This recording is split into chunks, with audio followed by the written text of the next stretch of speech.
For the Vikings, winter was not a season to endure passively. It was a condition that had to be engineered around. Long before insulated canteens, metal flasks, or chemical treatments, Norse communities faced a constant winter problem that modern survivalists still underestimate: access to drinkable water when everything froze. Rivers iced over, wells locked solid, and melting snow consumed precious body heat. Yet archaeological evidence and saga-era practices point to a simple, repeatable water method that allowed Vikings to drink safely and efficiently through deep winter without wasting fuel or strength. Cold kills slowly, but dehydration kills quietly. In sub-zero conditions, thirst is masked, yet the body still loses moisture through breathing and exertion. Vikings travelling, hunting or tending livestock in winter needed reliable hydration without stopping to build fires repeatedly. Melting snow directly was dangerous, lowering core temperature and providing little volume. The solution was not fire first, but storage first. The trick began long before snow fell. Vikings collected fresh water in late autumn and stored it in wooden barrels, animal skin containers, and clay-lined pits. These vessels were not left exposed. They were sunk partially into the ground, placed inside turf structures, or stored against thick walls where temperature fluctuations were slow. Ground insulation really mattered.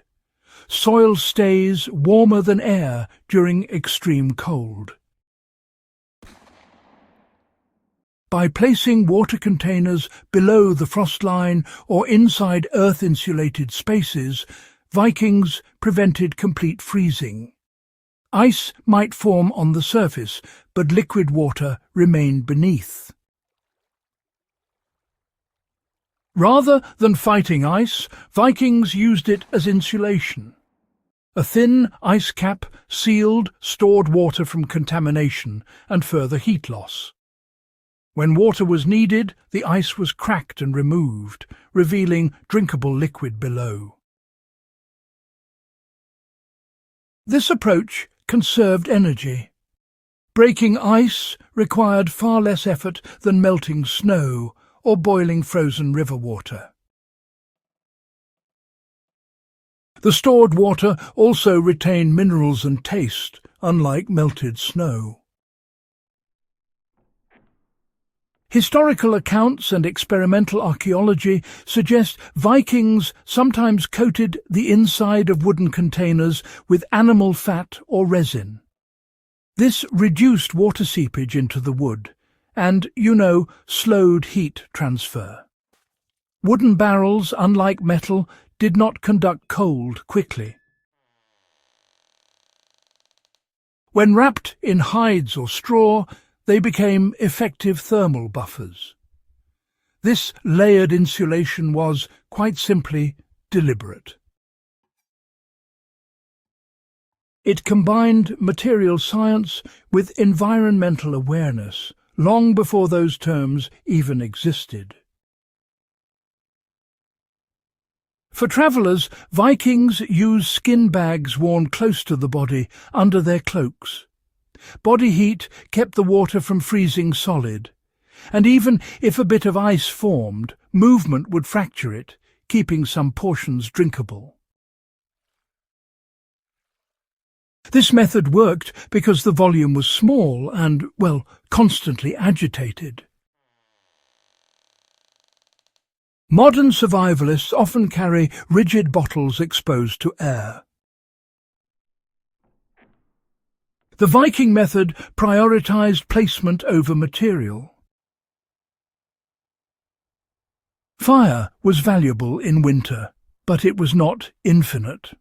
Wood had to be cut, split and dried. By storing liquid water that did not require melting, Vikings reduced the need to burn fuel simply to drink. Fires were reserved for cooking and warmth, not constant water production. The principle remains valid, you know. Store water before winter in insulated containers placed below frost depth or against earth-backed walls. Allow surface ice to form naturally.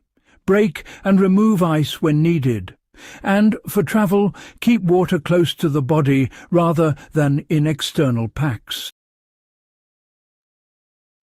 Avoid relying solely on snow melting.